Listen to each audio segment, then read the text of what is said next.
कुछ ख्वाब मुझ में आज भी चुनिंदा से हैं, कुछ जिंदगी से हैं, कुछ जिंदा से हैं। फिर न जाने क्यों अपनी ही खुदी में मैं कैद हूँ। ख्वाब जिंदा है इसीलिए मुस्तैद हूँ। जी हाँ दोस्तों, जिंदगी जीने के लिए ख्वाब का होना बड़ा जरूरी है। बात अगर लक्ष्य की हो तो लक्ष्य भी बड़ा होना चाहिए, क्योंकि ये कहा जाता है ना कि जिस इंसान की आंखों में जितना बड़ा ख्वाब होगा वो इंसान उतना ही कामयाब होगा। और कामयाबी की बात हो रही है तो इस सुबह में जो हमारी मुलाकात होती है ये भी किसी कामयाबी से कम नहीं है।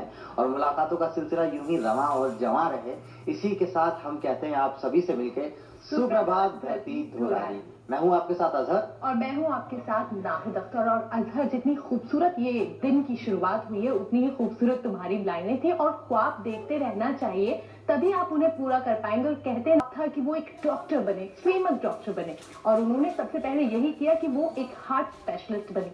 लेकिन उनका ख्वाब था कि वो ब्यूटी पेजेंट में जाएं और खुद को साबित करें कि वो किसी से कम नहीं है। तो उन्होंने अपना ख्वाब भी पूरा किया और इस साल वो मिसेस इंडिया इंटरनेशनल 2018 के खिताब से नवाजी गई। तो चलिए स्वागत करते हैं डॉक्टर शालिनी तोमर का। डॉक्टर शालिनी तोमर, आपका बहुत बहुत स्वागत है। Thank you Akhtar, thank you Shalini ji, जब भी ये कहा जाता है कि जिंदगी में कामयाबी की बात होती है और जिंदगी का ये जो सफर है बड़ा नायाब होता है, और इस सफर की एक बड़ी तासीर ये होती है कि जब हम कोई सफर तय करते हैं तो शुरुआत कहीं ना कहीं से करनी होती है।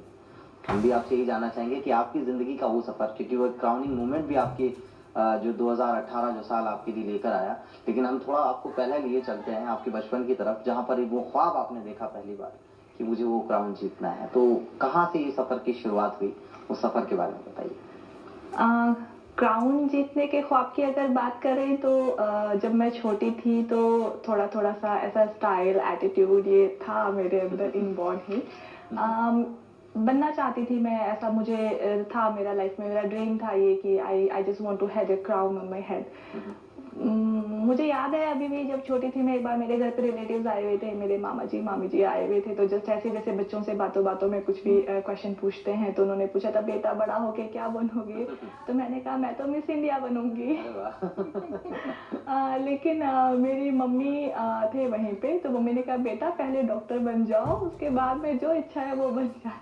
ये भी देखिए आप नियति की क्या नियत होती है। बिल्कुल, और इन्होंने तभी दोनों के ख्वाबों को पूरा किया, जैसा मैंने बताया था। पर ऐसा होता है ना कि जब भी बच्चों से कहा जाता है क्या बनना है क्या करना है, तो मम्मी का कितना प्रेशर रहता था पढ़ाई पे, क्योंकि शायद से एक पढ़ाकू बच्ची थी आप बचपन के अंदर। और जाहिर सी बात है जो शाय नेचर के होते हैं ना, थोड़ी सी कम शरारतें करते हैं। तो कैसा था वो बचपन और कहाँ आप पैदा हुई थी? मेरा बर्थ नागौर का है। मेरी मम्मी एक हाउसवाइफ है, मेरे पापा लेक्चरर हैं, अभी रिटायर हो गए हैं। मैं बिल्कुल सिंपल ऐसा स्टूडियस पढ़ाई करने वाली लड़की थी। कुछ भी ऐसा शरारती या कुछ ऐसा मेमोरेबल इवेंट, ऐसा शरारत टाइप है जैसा बच्चों का होता है, कुछ भी ऐसा कुछ नहीं था। मुझे जब भी मैं याद करती हूँ अपने बचपन को, तो ऐसा मम्मी के पीछे पीछे रहना, मम्मी के साथ साथ में रहना। मम्मी मेरा मतलब इंस्पिरेशन है मेरी लाइफ की एक तरीके से। सबकी लाइफ में उनकी मम्मी का सबसे बड़ा इम्पैक्ट या रोल होता है उनकी लाइफ को डायरेक्शन देने में। तो सेम मेरे साथ में भी वही है। मम्मी मेरे लिए स्ट्रेंथ ऑफ पिलर हैं घर में। लाइक जब मैं छोटी थी या अभी भी कभी भी कोई भी कंफ्यूजन हो या कोई भी खुशी की बात शेयर करनी हो या अपना कोई ड्रीम या अपना कोई अचीवमेंट, तो सबसे पहले मुझे याद आता है मम्मा को बताना है, मम्मा मैंने ये किया। ममाज गर्ल जिसको कहते हैं, मतलब या I was totally I am totally my mama's girl. तो हमारा फैमिली में ऐसे पहले कोई बहुत ज़्यादा पढ़ाई का या इतना कुछ ऐसा नहीं था रुझान। लेकिन मेरी मम्मी हमेशा से चाहती थी। जब मेरा बर्थ हुआ तो मम्मी ने देखा डॉक्टर लेडी थी मेरा लाइक डिलीवरी के टाइम, तो मम्मा वाज सो इंस्पायर्ड।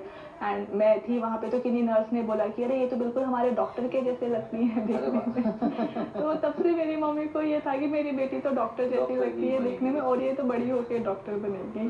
तो घर में शुरू से स्टार्टिंग से थोड़ा सा घर में जैसा माहौल होता है या शुरू से जो चीज़ आप सुनते हैं कहीं ना कहीं आपके जहन में बैठ जाती है वो चीज़। तो मेरे साथ में भी वही था, मुझे था कि डॉक्टर तो बनना ही है मुझे सबसे पहले। और पहला ख्वाब जो था वो ब्यूटी पेजेंट से पहले भी आप? हाँ, सबसे पहले I wanted to become a doctor बनना था मुझे। अच्छा जी, ये डॉक्टर बनने का सफर है, इसकी भी हम बात करेंगे, लेकिन जब माँ की बात चल रही है तो मुनव्वर राना साहब की वो चुपचंद पंक्तियां हैं जो शायद इस मौके पर बार बार कहना पसंद भी आता है कि ये अंधेरे देख मुंह तेरा काला हो गया।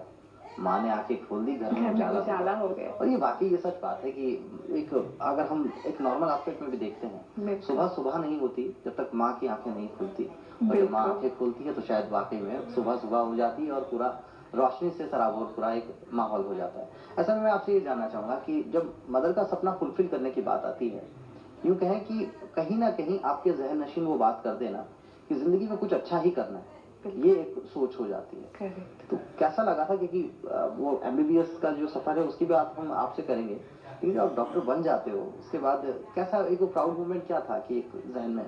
हाँ, अभी तक भी मुझे यही लगता है, इवन जो मेरा क्राउनिंग मोमेंट था तो दैट वाज लाइक वो भी अभी सेकंड ही आता है। अगर मैं मोमेंट की बात करूँ कि मुझे मेरा लाइफ में सबसे ज़्यादा अच्छा या सबसे खुशी कब मिली, डॉक्टर बनने के बाद में जिस दिन मुझे मेरे हाथ में डिग्री मिली और अपने नॉलेज टेस्ट लेके जब मैं फर्स्ट टाइम अपना पोस्टिंग पे हॉस्पिटल में गई, तो that moment was like very thrilling. वो मोमेंट मुझे लग रहा था कि यस, मेरा जो इतने सालों का सपना है या मेरे परिवार ने जो मेरे लिए सपना देखा है, तो ये है सपना जब हकीकत में बनता है। तो थोड़ा सा मतलब रिस्पॉन्सिबिलिटी वाला भी फीलिंग आ रहा था, हैप्पीनेस वाला भी फीलिंग आ रहा था। So I was very happy on लेकिन सबसे बड़ी बात उस ख्वाब को पूरा करने का वो जो खुशी थी। हाँ, सपने जब पूरे होते हैं तो वो जो खुशी होती है वो अलग ही खुशी की होती है। मुस्कुराहट ही कुछ और होती वो है। वो अलग ही नजर भी आ होती रही हाँ, होगी। मैं आपसे ये जानना चाहूंगी, आप एक छोटी नागौर जो है, एक छोटी सी यहाँ। जगह है जी। जहाँ आप पैदा हुई, उसके बाद मम्मी के ख्वाब को लेकर आगे बढ़ी और मम्मी की लाडली बेटी बनकर रही, और इतना आसान नहीं होता होगा हॉस्टल में रहना, कॉलेज में पढ़ाई करना, बाहर रहना। शुरू के एक साल तो मैं रोती ही रहती थी, मुझे ये था नहीं मुझे। कैसा टाइम था और कैसे मैनेज किया, और क्या कुछ एक्टिविटीज की कॉलेज के अंदर आपने, क्योंकि कॉलेज के जमाने में भी आप काफी मेहनत की है, एक्टिंग भी की है, डांस भी किया है और सिंगिंग भी किया है, वो जरूर जानना चाहेंगे आप। कॉलेज में स्टार्टिंग में इनिशियली जब हम गए थे हॉस्टल में, तो पहले कभी घर से बाहर ऐसे निकले नहीं थे। पहली बार घर के बाहर निकले, वहाँ पे बिल्कुल अलग तरह का एनवायरनमेंट और सब कुछ अपने आप से सारी चीज़ें मैनेज करना। तो स्टार्टिंग में तो थोड़ा सा डिफिकल्ट रहा, टफ लगा ये सारी चीज़ें। 3-4 महीने तो बिल्कुल मन भी नहीं लगा, बार बार छुट्टी लेके हम घर आते थे। मैं और मेरे साथ में जो बाकी का जो बैच था हमारा, जितनी भी गर्ल्स थी, तो सबकी ऑलमोस्ट मोर और लेस सेम सी ही सिचुएशन थी, सेम सी ही कंडीशन थी। शुरू शुरू में अपने घर पे जाते थे, सब घर वालों की याद आती थी, रोना धोना सब चलता रहता था। शाम के टाइम दिन भर तो हॉस्पिटल में बिजी होता था, देन उसके बाद थोड़ा सा सीनियर्स के साथ में इंटरेक्शन वगैरह वो सब चीजें चलती रहती थी।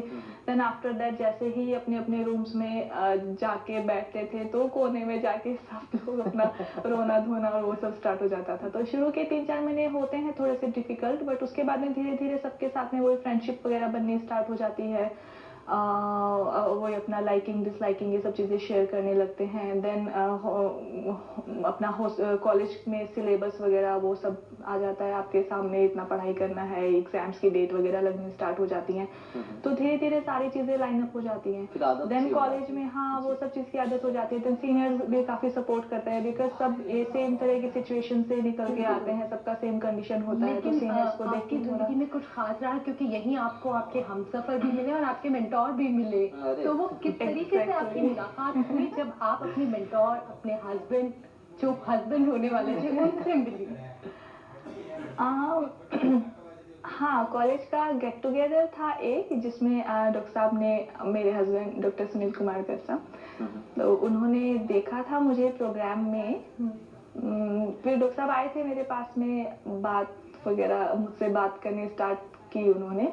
तो उस टाइम पे तो मतलब मुझे ऐसा कुछ ज़्यादा मन नहीं कर रहा था डॉक्टर साहब से बात करने का। डॉक्टर साहब ने कहा कि मैं this and this that and that blah blah blah. So I said okay okay whatever you are, कोई बात नहीं, मुझे तुम जो कोई हो। आप अपना काम करो, मैं अपना काम करती हूँ, ऐसा करके। तो परफॉर्मेंस, एक मिनट मैं बात काट के ये जरूर जानना चाहूंगा कि वो परफॉर्मेंस क्या थी कि जिस परफॉर्मेंस के बाद में एक इंसान दूसरे इंसान को अपना हमसफर बनाने के लिए तैयार हो, वो क्या था?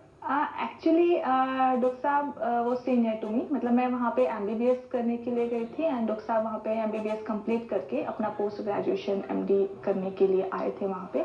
तो ही वो सीनियर टू मी। फिर हमारा पोस्टिंग लगता था हॉस्पिटल्स में, जहाँ पे डॉक्टर साहब की ड्यूटीज वगैरह होती थी। तो वहाँ पे मतलब शायद आते जाते बात करते हुए पढ़ते हुए, या जैसे भी डॉक्टर साहब ने काफ़ी दिनों तक देखा था, काफ़ी दिनों तक ऑब्जर्व करा था, मुझे इस बारे में आइडिया नहीं था ज़्यादा उस टाइम पे, but he was like watching me continuously. Then शादी के बाद में बताया डॉक्टर साहब ने कि जब उन्होंने देखा था मुझे फर्स्ट टाइम, तो तभी पहले ऐसा कुछ उनका नहीं था, लाइक शादी वादी ये सब चीज़ों में उस टाइम पे कुछ इतना फोकस नहीं था. So he was totally into his पढ़ाई, मतलब बिल्कुल अच्छे स्टूडियस पढ़ने वाले थ्रू आउट रहे हैं डॉक्टर साहब.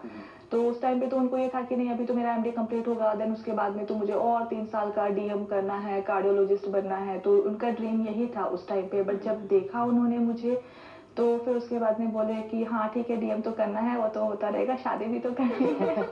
मतलब ख्वाबों की उस कड़ी में कहीं ना कहीं एक और नया ख्वाब एक हाँ, नया एक ख्वाब जुड़ नया गया। ख्वाब. और दोनों का ख्वाब जुड़ गया, दोनों भी संग जुड़ गए और हम सफर एक दूसरे के बन गए जी. हाँ, तो बेसिकली ये सब चीजें, मतलब जैसे कि ख्वाब देखो और उनको पूरा करने के लिए शिद्दत से उसके पीछे लग जाओ, तो बात हो रही तो थी उस ये मैंने performance डॉक्टर साहब से ही बेसिकली सीखा है. एक तरीके से कहें तो he is my husband, he is my best friend, he is my guide, he is my mentor.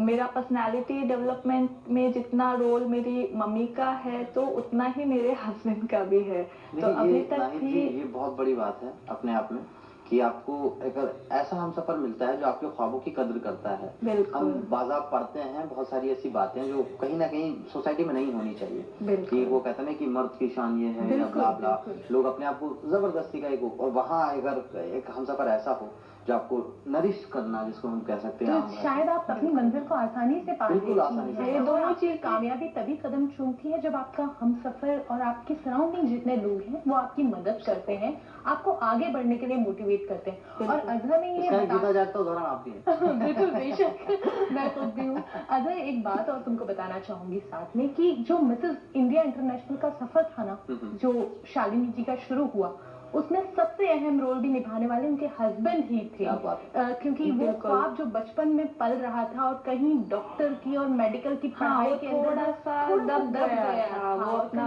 कहीं बिल्कुल हल्की सी पहले एक झलक बाकी थी, तो उसको को- पूरी रोशनी देने की कोशिश जो है बिल्कुल. वो डॉक्टर साहब ने की. बिल्कुल. वो किस तरीके से हुआ, कैसे आपने उन्हें अपना ख्वाब बताया और आप उस मंजिल की ओर चल पड़े?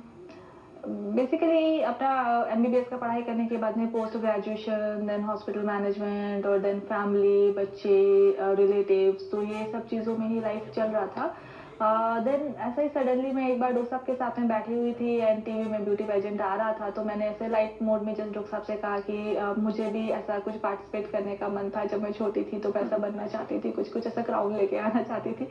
तो डॉक्टर साहब ने कहा कि छोटी थी से क्या मतलब है, जब जब इच्छा है या जब मन में कोई बात आई, उठो और करना स्टार्ट कर दो. अरे वाह. तुम्हें पार्टिसिपेट करने का मन है, अभी किसने रोका है, तुम चलो उसके लिए अपना लाइनअप करो, अपना जो भी है लिस्ट बनाओ या जो भी, और उसको पूरा करने की तुम कोशिश करो. सिंपल कोशिश करना तो तुम्हारे और हाथ में यही है. कहा जाता है. और मैं जितने हमारे व्यूवर्स हैं, जितनी हमारी महिलाएं हैं जो टीवी देख रही हैं और हमें देख रही हैं, उनसे भी यही कहना चाहूंगी कि अपने ख्वाबों को पूरा करने की कोई उम्र नहीं होती. जब आप आंख खोलें और जब जागे तभी सवेरा कहा जाता है. तो अगर आपकी शादी हो गई है या आपकी उम्र बहुत बढ़ चुकी है और अब आपको लग रहा है कि वो जो बचपन की ख्वाहिश है वो पूरी नहीं कर पाए हैं, या कोई एक ऐसी चीज है जो अधूरी रह गई है, तो उसे पूरा कीजिए, कोशिश कीजिए, बशर्ते आप अपने परिवार का तालमेल अच्छा रखें, आप अपनी सभी जिम्मेदारियों को, क्योंकि एक महिला होने के नाते मैं समझ सकती हूँ बहुत सारी जिम्मेदारियां होती है, लेकिन उन सबको पूरा करते चलिए, पर अपने ख्वाबों को जरूर पूरा कीजिए और तभी आप मुकाम पा सकती हैं. और शायद तभी आज शालिनी जो है मिस इंडिया नहीं बनी, लेकिन मिसेस इंडिया इंटरनेशनल का खिताब अपने नाम कर पाई, और ये भी एक बहुत बड़ी उपलब्धि होती है. और ख्वाबों की उस तासीर की बात अगर की जाए तो कहीं ना कहीं शौक जो होते हैं हमारे, वो हमें बड़ा बनाते हैं. और कहा ये भी जाता है कि अगर उम्र को हराना है तो शौक जिंदा रखिए. बिल्कुल, बहुत अच्छी बात उम्र कही. को अगर उम्र से अगर पार पाना है, क्योंकि कहा यह जाता है कि आप तो दिल की डॉक्टर भी हैं, कि दिल पर कभी झुर्रियां नहीं पड़ती. बिल्कुल. ये जो जहन की बात आती है, जब दिल पर झुर्री पड़ने की बात आती है, यूं कहेंगे दिल तो हमेशा जवान रहता ही है. तो ये कैसा था वो सफर की अगर मैं बात करूं आपसे. और बीच में मैंने एक जिक्र आपसे और छेड़ा था कि जब एक सफर के साथ एक हमसफर, एक आप एक तोफ्तन आपको मिलते हैं और फिर वो आपके सफर को पूरा करने में लग जाते हैं. तो बीच में मैंने एक सवाल किया था कि वो परफॉर्मेंस क्या थी जिसको देख के, क्योंकि वो शौक ही था एक, जो आप एक मंच पे आपने भाग हाँ, लिया फर्स्ट टाइम तो कॉलेज में कल्चरल एक्टिविटी हो रहा था तो उस पर मैंने पार्टिसिपेट किया था। जी। तो मैंने सिंगिंग में भी पार्टिसिपेट किया था, देन वाह! डांसिंग भी था, मतलब पहले सुन फैशन लिया शो है? भी हाँ था जी। वहाँ पे। वो तो सुन मैंने लिया ही जाए सारे कि क्योंकि शालिनी जो है वो मल्टी टैलेंटेड है, खजाना है बहुत सारी खूबियों का, और सिंगर भी बहुत अच्छी है। तो वो कौन सा गाना था जो गुनगुनाया आपने और डॉक्टर साहब जो है आपके दीवाने हो गए? वो गाना जो मैंने गाया था उस टाइम पे, वो तो थोड़ा सा सुनाती हूँ मैं। जी जी। तूने ओ रंगीले कैसा जादू किया, पिया पिया बोले मत वाला जिया। तूने ओ रंगीले कैसा जादू किया, पिया पिया बोले मत वाला जिया। बाहों में छुपा के ये क्या किया, ओरे पिया ओ रे पिया। तूने ओ रंगीले कैसा जादू किया, पिया पिया बोले मत वाला जिया। क्या बात है! तो आवाज का वो जादू जो है रंगीले का जादू तो मुझे पता नहीं, लेकिन आवाज का जादू आवाज का जादू उनके सर चढ़ के जरूर बोला होगा। ऐसा बेसिकली ऐसा मतलब मैंने खुद, मुझे ऐसा कुछ नहीं लगता कि ओके मतलब मैं बहुत बेस्ट सिंगर हूँ या बेस्ट डांसर हूँ या मैं बेस्ट ये बेस्ट वो, लेकिन मुझे ये कि अगर मुझे कुछ करने की इच्छा है तो मैं करूंगी, मुझे गाना गाने का मन है तो मैं गाऊंगी, मुझे अच्छा लग रहा है, बाकी सबको अच्छा लगे ना लगे उनका होना प्रॉब्लम। भी यही चाहिए, जो आपके मन को अच्छा लगे ना वो कीजिए, क्योंकि तभी आप खुश रहेंगे और आपके आसपास जो है वो भी खुश हाँ रहेंगे। बेसिकली, और ऐसे थोड़ा सा समटाइम व्हाट हैपेंस ना कि हम लोग जैसा हिडन टैलेंट होते हैं हमारे बिल्कुल, अंदर, तो बेशक। किसी मतलब ऐसा कह दे कि हिचकिचाहट की वजह से नहीं कभी हम बाहर निकाल पाते हैं, लेकिन अगर थोड़ा सा ये जो इनहिबिशन है ये हम हटा दें तो फिर हमें धीरे धीरे पता चलता है कि ओके हम तो ये भी कर सकते हैं, अच्छा हमारे अंदर ये क्वालिटी भी है। और ये भी कहा जाता है ना कि अगर जिंदगी को हम माने तो जिंदगी भी एक महफिल है, अगर बात करें तो जरा जिंदा दिल है। और जिंदा दिली की बात होती है कि जिंदगी को जिंदा दिली के साथ जीना ही तो अपने आप में एक हुनर है। और बिल्कुल उस हुनर की बात अगर हो रही है तो और भी बहुत सारे हुनर आपके साथ साथ चलते रहे, लेकिन ये जो पॉजिटिव एटीट्यूड वाला हुनर है ना, ये हर किसी में नहीं होता कि अपने आप को पॉजिटिव रखना, अपने आप को स्टे पॉजिटिव और एक मुस्कुराहट के साथ में अपने आप को मतलब लगातार वैसे बनाए रखना। बिल्कुल बिल्कुल। ये कैसे आप में आया और ये कैसे मतलब कहते हैं ना कि अपने आप में बहुत इसका बड़ा हुनर अगर है कहें मतलब। तो ऐसा नींव तो शुरू से ही परिवार में ही डला था। फिर मैं कहूँगी मेरी मम्मी का ही एक तरीके से सपोर्ट था, या मम्मी की वजह से ही थोड़ा इस तरह का आया मेरे अंदर, बिकॉज थोड़ा सा फैमिली में ऐसा पहले कोई लड़की पढ़ी नहीं थी और फिर हॉस्टल में जाके घर से दूर रह के, और पहले कभी ऐसा खुद के ऊपर कोई रेस्पॉन्सिबिलिटी लिया नहीं था, जैसे कि वही थोड़ा सा मैं शाई इंट्रोवर्ट स्टूडियस और गर्ल चाइल्ड थी, तो अपना सिर्फ पढ़ाई पढ़ाई करने का काम था, बाकी जितना भी रिस्पॉन्सिबिलिटी है या कोई भी काम है तो वो पापा है या भाई है ये सब लोग पूरा करते थे। हॉस्टल में जाने के बाद में जब सारा रिस्पॉन्सिबिलिटी खुद के ऊपर आया तो आई वाज लाइक कि मम्मी ये सब कैसे होगा, मुझसे कुछ भी नहीं मैनेज होगा। तो मम्मा ने मुझे एक ही चीज़ कही थी कि बेटा बस अपने दिल में अपने दिमाग में एक ही चीज़ सोच के काम करो कि मैं ये काम कर सकती हूँ, ये काम मुझे करना है, ये काम मैं कर सकती हूँ, ये काम मैं अच्छे से करूँगी। तो तब से कोई भी काम है कुछ भी चीज़ है तो अपने माइंड में मैं यही सोच के करती हूँ कि एक मुझे बहुत ये बड़ी काम बात मैंने करना भी कहीं है। सुनी थी कि एक दिन नहीं, आपका ये पूरा जमाना होगा, बस खुद को जरा सा आजमाना होगा। बिल्कुल। ये आजमाने की जो बात होती है ना अपने आप को, वो बहुत खूबसूरत है कि अपने आप को आजमाते रहिए। बिल्कुल। और एंड जिंदगी डॉक्टर जो है साहब का भी सेम एटीट्यूड है। कुछ भी काम हो तो डॉक्टर साहब इज लाइक कि ओके लेट्स डू इट, ये काम है चलो करते हैं। तो बिल्कुल क्विक एक्शन क्विक रिएक्शन, काम है करना है जुट जाओ काम करने में, ये सोचे में टाइम वेस्ट मत करो कि मुझसे होगा या नहीं होगा, मैं कर पाऊंगी या नहीं क्योंकि कर ज्यादा पाऊंगी। सोच जो है फैसले कमजोर कर देती है। जो ये बड़ा कोशिश करते हैं वो कोशिश करने वालों की कि हार कभी नहीं हार नहीं होती। होती। अच्छा शालिनी, जब आप मिसेस इंडिया इंटरनेशनल में पार्टिसिपेट करने के लिए आगे बढ़ी, जैसा आपने बताया था कि डॉक्टर साहब ने आपको मोटिवेट किया और आपने उसमें कोशिश की कि मैं ये कर सकती हूँ, कैसे वो सफर हुआ? क्योंकि इतना आसान नहीं होगा, दिल में बहुत सारा, दिल की डॉक्टर होंगे और दिल में बहुत सारा डर होगा। तो कैसा वो सफर था और कैसे खुद को उस टाइम मोटिवेट किया? क्योंकि बात पॉजिटिव एटीट्यूड की हो रही है, तो खुद को कैसे एनर्जी से भरती थी उस पल में? वो बड़ा जरूरी होगा। वो बहुत जरूरी होता है। पॉजिटिव एटीट्यूड तो हाँ, सबसे पहले तो एक मतलब अपना ड्रीम डिसाइड करो कि करना क्या है, तो वो था मेरे सामने कि ओके मुझे इस पेजेंट के लिए पार्टिसिपेट करना है। उसके बाद में यस जो भी काम करना है पॉजिटिविटी के साथ करना है कि ठीक है अगर मैं पूरी मेहनत से पूरा मन लगा के काम करूंगी तो कुछ ना कुछ अच्छा रिजल्ट तो मुझे मिलेगा ही। देन उसके बाद में प्रॉपर वर्कआउट की okay this is the pageant these are the requirements, तो क्या क्या चीजें मुझे चाहिए। तो उसके लिए ये था कि अपना फिटनेस लेवल बिल्कुल प्रॉपर होना चाहिए। देन आप current issues, current affairs, general knowledge, आसपास में आपके सराउंडिंग्स में, सोसाइटी में, कंट्री में, वर्ल्ड में जो चीजें चल रही हैं तो उसका थोड़ा सा प्रॉपर एक तरीके से नॉलेज होना चाहिए। देन उसके बाद में कुछ भी मतलब आपके अंदर ऐसा जो भी टैलेंट है तो उसको थोड़ा सा टैलेंट को और थोड़ा रिफाइन करके सो दैट आप वहाँ पे स्टेज पे सबके सामने जो भी आप परफॉर्म करें तो अपना बेस्ट दें। तो ये जो मोटा मोटा लेआउट है वो एक तरीके से बना के और फिर अकॉर्डिंगली मैंने through proper planning I started the things and मेरा फैमिली ने बिल्कुल पूरा सपोर्ट किया मुझे। मेरी डॉटर्स हैं दो, हस्बैंड हैं, तो मेरे डॉटर्स भी यस यस मम्मा करो करो आप, हमें बहुत अच्छा लग रहा है कि आप ऐसा क्राउन लेके आओगे, आप बहुत सारे क्राउन लाना, फिर आप हमारे लिए भी क्राउन लेके आना, आप क्वीन बनना और हम तो आपके प्रिंसेस बनेंगे। अरे वाह। और ऐसा हुआ भी कि आपको वीवर्स चॉइस अवार्ड भी मिला, बेस्ट पर्सनैलिटी का भी मिला और एक के साथ आप एक ही नहीं 4 क्राउन लेकर आए। लेकिन मैं ये जानना चाहूंगी जब हम सिंगर होते हैं ना जिन्हें गाने का शौक होता है तो जब वो थोड़े से भी मोटिवेट होने की जरूरत होती है तो कुछ गुनगुना के ही खुद को मोटिवेट करते हैं और आपके साथ भी ऐसा रहा। तो वो कौन सा गाना था जो गुनगुना के आपने उस दौरान खुद को काफी मोटिवेट किया? देखिए जब ऐसा कोई भी कंपटीशन वाली इवेंट होती है तो आपके माइंड में कुछ कुछ चलता रहता है, हार्ट में कुछ कुछ चलता रहता है।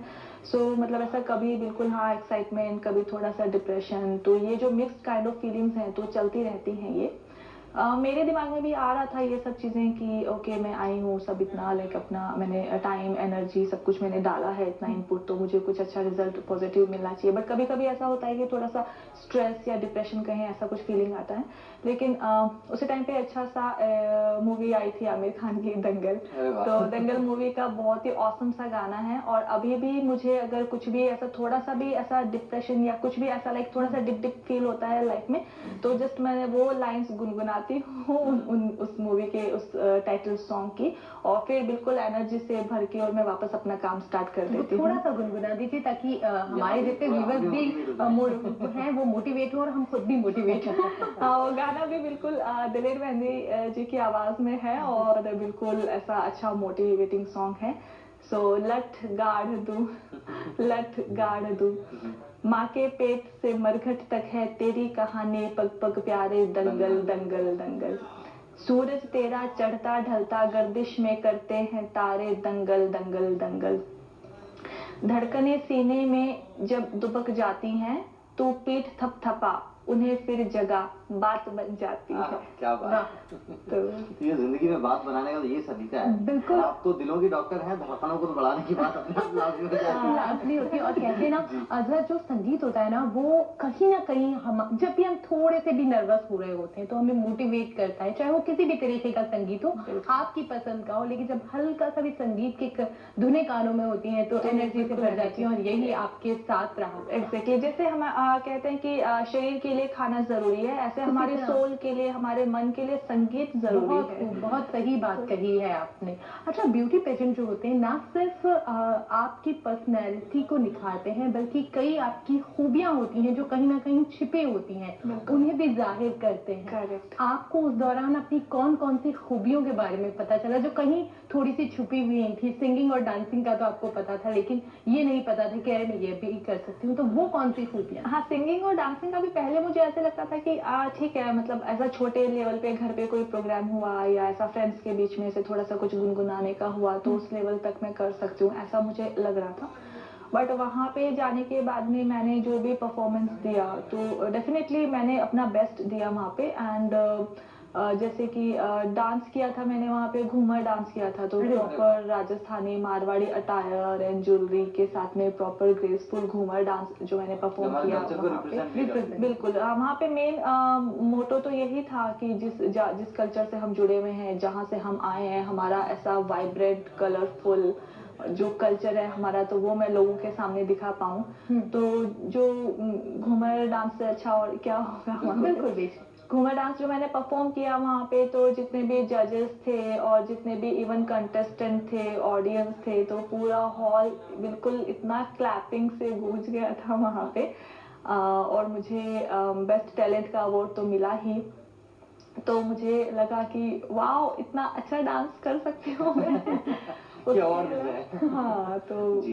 अच्छा, इसके साथ साथ ये भी होता है ना कि एक कोई क्विज जैसा भी कुछ होता है जब हाँ, कुछ सवाल पूछे जाते और हैं। वहाँ ये कि अक्सर बेशतर लोगों की ये बहुत संकीर्ण सोच हो जाती है कि if she is beauty then she is without brain. ये लोगों का एक जो संकीर्ण मानसिकता हाँ, है उसकी हम बात करें, करेक्ट। उस मिथ को ये तोड़ती है। बिल्कुल यहाँ बिल्कुल नहीं, बहुत ऐसे जनरल ऐसा अवेयरनेस नहीं है। जो भी इस तरह के पैजेंट्स होते हैं या जो भी कुछ प्रोग्राम्स होते हैं, तो आप देखेंगे वहाँ पे आजकल जो महिलाएं हैं, महिलाएं तो मतलब मल्टीटास्कर हैं ऐसा। उनके अंदर तो लाइक इनबॉर्न ही इस तरह के गुण होते हैं कि वो सारी चीजें इतने अच्छे से मैनेज करती हैं। वो अपने घर को इतने अच्छे से मैनेज करती हैं, अपने बच्चे को, अपने हस्बैंड को, फ्रेंड्स को, रिलेटिव्स को, सोसाइटी को, फिर अपना वर्क, अपना जॉब, अपने कोई हॉबी है तो वो सारी चीजें साथ साथ में। वहाँ पे जितने भी फीमेल्स आए हुए थे तो सब लोग बिल्कुल जो भी समाज के अंदर जो भी चीजें चल रही है, सबको इतना अच्छा सा उसके बारे में अवेयरनेस थी। सब अपने अपने फील्ड में कुछ ना कुछ अपनी तरफ से जो जितना कंट्रीब्यूशन दे सकती हैं, जो कुछ कर सकती हैं, सब करते हैं वहाँ पे। जो भी सोशल इश्यूज हैं, बड़े बड़े सामाजिक या देश के सारे इश्यूज से सब अपडेटेड थे। तो इट्स नॉट मतलब लाइक ब्यूटी नो ब्रेन, ऐसा कुछ नहीं है। अरे ये एक बिल्कुल एक उदाहरण जिसे हम कह सकते हैं। आज इस मंच के ऊपर मैं तो दो ऐसे उदाहरण लाइव देख पा रहा हूँ। बल्कि क्वेश्चन भी जो मुझसे पूछा था वहाँ पे, जो मेरा विनिंग आंसर था, तो क्वेश्चन भी बेसिकली यही था कि अगर इस वर्ल्ड को, कंट्रीज को अगर वुमेन लीड करती हैं तो बाय द 2050 आप क्या चेंज महसूस करेंगे देश में, समाज में। तो मैंने जो आंसर दिया था वो यही था कि जितना अच्छा मैनेजमेंट का गुण औरतों में होता है तो आदमियों में उतना डेफिनेटली नहीं होता। और मेल्स के अंदर जो एक हीट ऑफ मोमेंट होती है जिसकी वजह से थोड़ा सा ये टेंशन और ये सब इश्यूज हो जाते हैं, तो वुमेन में वो चीज मैनेज करने का बहुत पावर होता है। वुमेन में एकदम से हीट ऑफ द मोमेंट में ऐसा कुछ भी डिसीजन ले लिया, वो चीज वुमेन्स में नहीं होती है। Plus women are epitome of love and sacrifice and compassion and trust, selflessness। तो ये सारी चीजें जो हैं वुमेन के अंदर, यही तो अभी हमें चाहिए समाज में, जो कि एक इंसान को दूसरे इंसान से जोड़ के रखे। अभी जो टेंशन हो रहा है, जो एक टेंशन चलती रहती है सबकॉन्शियस लेवल पे या कैसे भी, कि दो देशों के बीच में किन्हीं किन्हीं चीजों को लेके ऐसा थोड़ा सा टेंशन चल रहा है कि पता नहीं कब वॉर छिड़ जाए या पता नहीं कब क्या चीज हो जाए।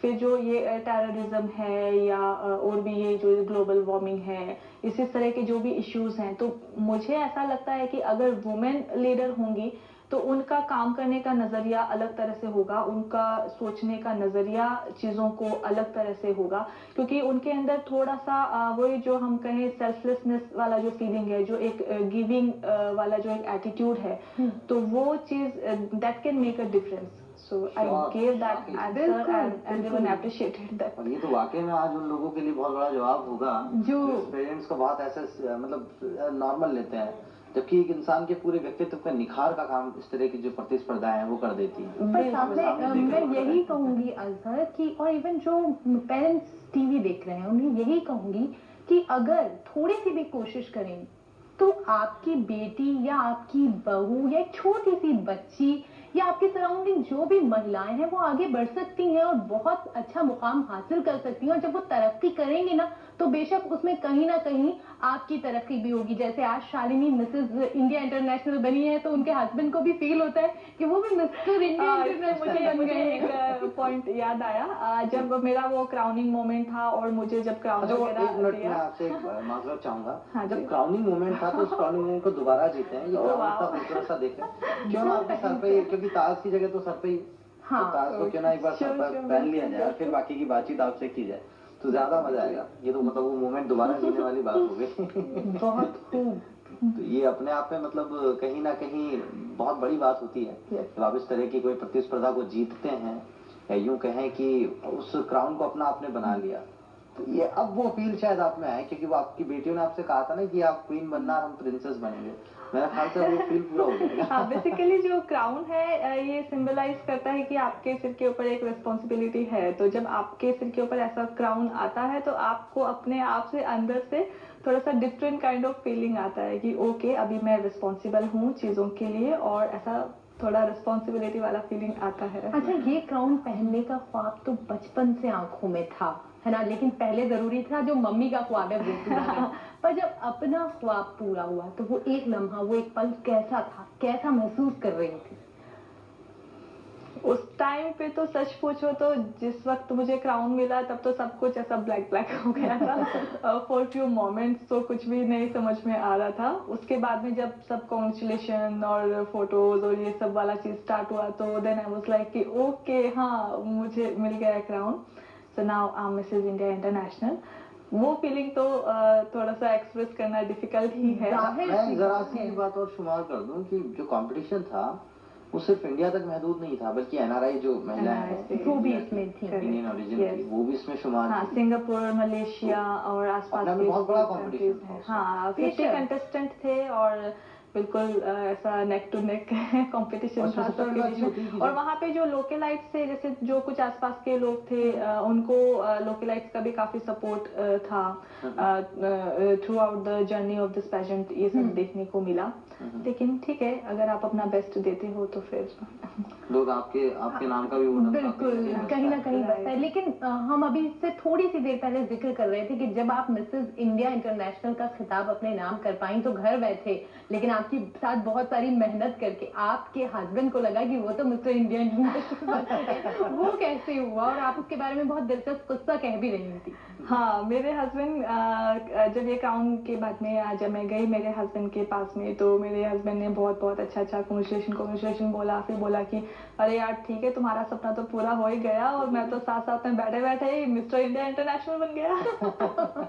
और इंसान वाकई में वो मतलब डिजर्व भी करते हैं, क्योंकि कहते हैं ना कि जब भी आप किसी तरह के कंपटीशन में हिस्सा लेते हैं, इस तरह की बड़ी प्रतिस्पर्धा में हिस्सा आप लेते हैं तो पूरे परिवार का सहयोग बना, यूं कहें पूरी टीम का आपकी जो पीछे टीम। हाँ, मैं यही बात कहना चाहूंगी कि जो फैमिली है, परिवार जिसे हम बोलते हैं, तो बेसिकली परिवार का मतलब ही ये है कि परिवार में जो भी परिवार के सदस्य हैं, अगर सब वो एक दूसरे को सपोर्ट करना शुरू कर दें बिल्कुल अपने तहे दिल से, तो आप बहुत चेंज महसूस कर सकते हैं। जो आदमी या जो भी लड़की या लड़का या कोई अपना हॉबी परस्यू करना चाहता है या कोई भी अपना ड्रीम पूरा करना चाहता है, तो अगर इवन परिवार के लोग ही उसको फुल सपोर्ट कर दें तो आधी एनर्जी तो उसे वहीं से आ जाती है, मिल जाती है। और एनर्जी की बात हो रही है और सकारात्मक ऊर्जा तो आज बहुत मतलब मैं फील कर पा रहा हूँ उसे। लेकिन साथ ही साथ कहते हैं कि शौक की बात हमेशा होती है, शौक इंसान को बड़ा बनाता है। एक शौक और रहा एक्टिंग का, वो जो जिक्र बीच में कहीं छूट। हाँ, और एक्टिंग के साथ अभी ये काफी शॉर्ट फिल्म में भी एक्टिंग कर रही हैं। इनमें एक ये टैलेंट भी है कि ये एक्टिंग भी कर रही हैं। तो एक डायलॉग तो बनता है ना पहले, उसके बारे में फिर हम एक्टिंग का जिक्र करेंगे। ओके, हाँ, डायलॉग की अगर बात करें तो वैसे तो ठीक है, मुझे लाइक गुनगुनाना या डायलॉग सुनाना अच्छा लगता है। बाकी अभी इन दिनों में एक डायलॉग मुझे अच्छा लगा काफी, दीपिका पादुकोण का बाजीराव मस्तानी मूवी का डायलॉग है। तो डायलॉग इस तरह से है, किसकी तलवार पे सिर रखूं बता दो मुझे, इश्क करना अगर खता है तो सजा दो मुझे। ए मोहब्बत का इतिहास लिखने वालों, मैं अगर हर्फ ही गलत हूँ तो मिटा दो मुझे। क्या बात है, साक्षात दीपिका पादुकोण जी 2 मिनट के लिए आई और चली गई। और बहुत वो जितनी खूबसूरत आपकी सिंगिंग है ना, उतनी ही खूबसूरत आपकी एक्टिंग की डायलॉग डिलीवरी भी है। हाँ, बिल्कुल। और इस डायलॉग डिलीवरी की बात हो रही है, अभी प्रोजेक्ट्स भी आपके जहन में बहुत सारे चल रहे हैं, अभी आप कई प्रोजेक्ट्स के साथ जुड़ी हुई भी हैं। इसमें एक प्रोजेक्ट है चिल्ड्रन ऑफ वॉर, उसमें भी आप जुड़ी हुई हैं, तो वो क्या है, थोड़ा सा उसके बारे में बताइए। बेसिकली ऐसा कोई भी इवेंट या ब्यूटी पेजेंट जीतने के बाद में आपके साथ पास में काफी अपॉर्चुनिटीज आती हैं, काफी ऑफर्स मिलते हैं आपको। लेकिन मैं डॉक्टर हूँ, साथ में मदर हूँ, फैमिली है मेरा, तो आई चूज वाइजली थोड़ा सा, मतलब ऐसा मेरा खुद का ये बहुत ज़्यादा एंगेज मैं नहीं करना चाहती अपने आप को, बिकॉज मेरा जितना भी हॉबीज़ है या जितना भी मेरा थोड़ा सा टाइम मैनेजमेंट करना है मुझे हॉस्पिटल में भी जाना है, हॉस्पिटल में मैं लाइक डॉक्टर इज़ तो my passion, that is my first love, तो ठीक है वो काम तो मुझे करना ही है। बाकी उसके अलावा सब चीज़ों को टाइम देके मैं जितना अपना एक्स्ट्रा टाइम में हॉबीज़ में एक्टिंग वगैरह कह दें कर सकती हूँ उतना मैं करने का कोशिश करती हूँ। तो अभी बहुत अच्छा प्रोजेक्ट मिला मुझे, चिल्ड्रन ऑफ वॉर करके उस मूवी का नाम है। So it's again story of a family, husband है, वाइफ है और उनकी डॉटर है एक 10 साल की। तो कश्मीरी बैकग्राउंड पे ये स्टोरी बेस्ड है, तो वहाँ पे जो भी मतलब अभी टेररिज्म और ये सब जो इश्यूज चल रहे हैं, तो क्या कन्फ्लिक्ट्स होते हैं हस्बैंड और वाइफ के बीच में, एक माँ किस तरीके से उस चीज़ को लेती है, पिता किस नज़रिए से उन चीज़ों को देखता है, और ये जो भी चीज़ें हैं क्या इम्पेक्ट डालती हैं एक बच्चे के चाइल्ड पे, एक बच्चे के मन पे, उसकी साइकोलॉजी पे, उस पे क्या असर डालती हैं। तो ये बेसिकली मुझे जैसे ही मैंने स्टोरी सुना तो बिल्कुल ऐसे हार्ट को टच किया मुझे कि हाँ ये तो मतलब कहीं ना कहीं मुझे अगर ये मिला चांस करने का तो मैं ज़रूर करूँगी। देन प्रॉपर स्क्रीनिंग वगैरह के थ्रू ऑडिशन वगैरह हुआ and I got selected, so I was बहुत और जहाँ हैप्पी। जीत की जिद होती है ना, वहाँ वहाँ पे मतलब मंजिल कोशिशें उसे करते जाना, ये कहना कि यूं कुछ करे बिना जय जयकार नहीं होती, कोशिश करने वालों की कभी हार नहीं होती। बिल्कुल अजहर, और हम बहुत सारी बातें और बहुत कुछ और भी जानेंगे, लेकिन कोशिश करने के साथ थोड़ा सा हम अपने राजस्थान की खूबसूरती को भी अपनी आंखों से निहार लेते हैं। और जब आज जिक्र खूबसूरती का चल रहा है तो, और हम आपको हमारे खास सेगमेंट पधारो हमारे देश में जोधपुर लिए चलते हैं।